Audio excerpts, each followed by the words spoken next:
लेकिन दीपेंद्र ने आखिर ऐसा दिल दहला देने वाला कदम क्यों उठाया? जैसे हमने बात की थी कि इसके पीछे कई थियरीज है। पहली थियरी है युवराज दीपेंद्र का लव अफेयर। जब दीपेंद्र इंग्लैंड में थे तब वहां पर उनकी मुलाकात हुई थी देवयानी राणा से। वो नेपाल के एक ऐसे खानदान से थी जो कि नेपाल के रॉयल फैमिली से भी ज्यादा अमीर थे, पर फिर भी दीपेंद्र के परिवार ने उनकी शादी के लिए साफ इनकार कर दिया। उसकी वजह शाह और राणा परिवार का इतिहास।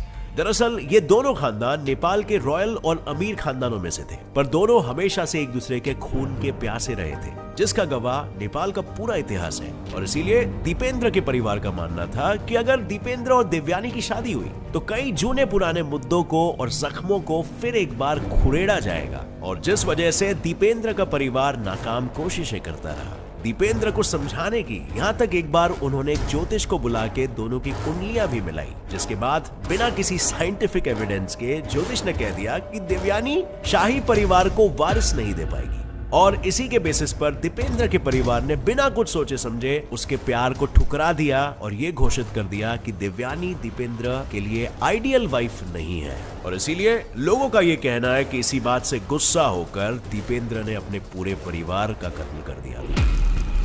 अब दूसरी थियरी ये है कि दीपेंद्र खुद राजा बनना चाहते थे। बेसिकली दीपेंद्र अपने पिता राजा बीरेंद्र के उत्तराधिकारी और नेपाल के अगले राजा बनने वाले थे। लेकिन 1990s के दौरान नेपाल के लोग सड़कों पर उतर आ गए थे, क्योंकि उन्हें राजतंत्र नहीं बल्कि लोकतंत्र यानी कि डेमोक्रेसी चाहिए थी, जिस वजह से राजा बीरेंद्र ने नेपाल में एक पार्लियामेंट बनाया और ऑलमोस्ट अपने सारे पावर्स उन्हें सौंप दिए, जिसके बाद वो बस एक कॉन्स्टिट्यूशनल मोनार्क यानी बस नाम के लिए राजा बन गए थे, बिल्कुल इंग्लैंड की रॉयल फैमिली की तरह।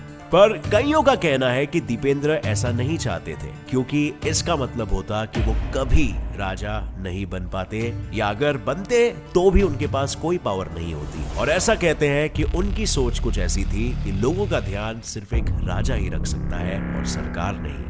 अब ये थियरी काफी सारे ग्राउंड्स पर बेबुनियाद लगेगी, क्योंकि नेपाल में चल रहे सिविल वॉर्स के दौरान दीपेंद्र खुद इंग्लैंड में थे और वो वहां से भी नेपाल के लोगों को और अपने पिता के डिसीजन को सपोर्ट ही कर रहे थे। यहाँ तक कि उनकी माँ ने जब उन्हें एक लेटर भेजा था ये कहते हुए कि अपने पिता को समझाओ कि ऐसा ना करे, वो अपनी सारी ताकत गंवा रहे हैं, तब भी ईटॉन कॉलेज में पढ़ने वाले दीपेंद्र के प्रोफेसर के अनुसार दीपेंद्र ने कहा कि अगली बार से उनकी माँ द्वारा आए हुए ऐसे कोई भी फैक्ट्स वो उन्हें ना दे।